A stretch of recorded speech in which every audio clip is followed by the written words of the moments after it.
அந்தோனியார் கோவில் திருவிழாவில் கலந்து கொள்ள ராமேஸ்வரத்தில் இருந்து 100க்கும் மேற்பட்ட படகுகளில் புறப்பட்ட பக்தர்கள் மாலையில் கச்சத்தீவை அடைந்தனர். புனித அந்தோனியார் கோவிலில் நெடுந்தீவு பங்கு தந்தை அமல்ராஜ் தலைமையில் கொடியேற்றமும் திருப்பலியும் நடைபெற்றது. இரவு 10 மணிக்கு யாழ்ப்பாணம் மறைமாவட்ட ஆயர் தாமஸ் சவுந்தர நாயகம் தலைமையிலும் திருப்பலி நடைபெற்றது.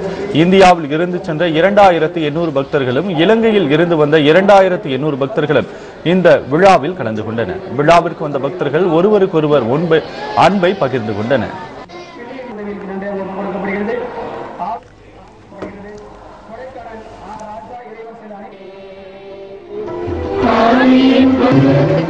திருநாளை கொண்டாடுறதுக்கு வருஷம் கடல் தாண்டி பெருநாள் கொண்டாடுறதுக்கு இங்க வருகிறோம்.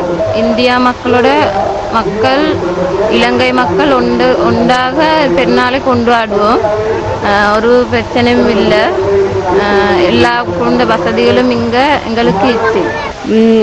இந்தியா அரசாங்கமும் எங்கட அரசாங்கமும் சேர்ந்து இந்த ஏழை எளிய மக்கள்களை வர வச்சோனும், அதுபோல இந்த போட்ல வரதுக்கு வீச்சு கஷ்டப்படிய மக்களுக்கு பாலமோ என்னமோ போட் என்னமோ உதவியாய் வரத்துக்கு வசதி இல்லாத மெத்த பெரிச்சாங்க.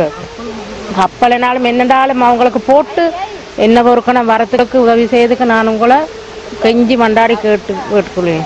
இந்தியா மக்களோடு வந்து கதைச்சி அவங்களோட சேர்ந்து ஒன்றை வேலை செய்யறதுக்கு சந்தோஷப்படுறோம்.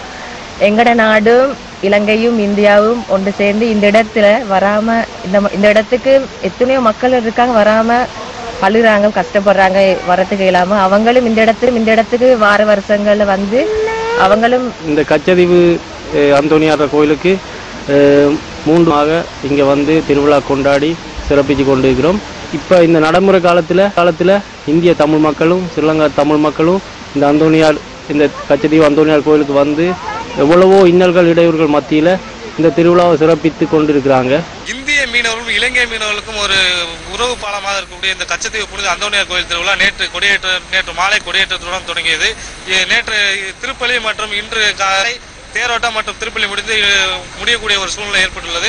மேலும் இந்த கச்சத்தீவு திருவிழாவிற்கு இந்தியாவிலிருந்து 2814 பயணிகளும் இலங்கையிலிருந்து 2238 தமிழ் பயணிகளும் கலந்து கொண்டுள்ளனர். இந்த பாதுகாப்பு ஏற்பாடுகளை இலங்கையில் உள்ள இராணுவத்தினர் மற்றும் இலங்கை கடற்படையை செய்து வந்துள்ளனர். இதேபோல் இந்தியாவில் இந்திய கடலோர காவல்படை, இந்திய கடற்படை மற்றும் மாவட்ட போலீசார் செய்து வந்தனர்.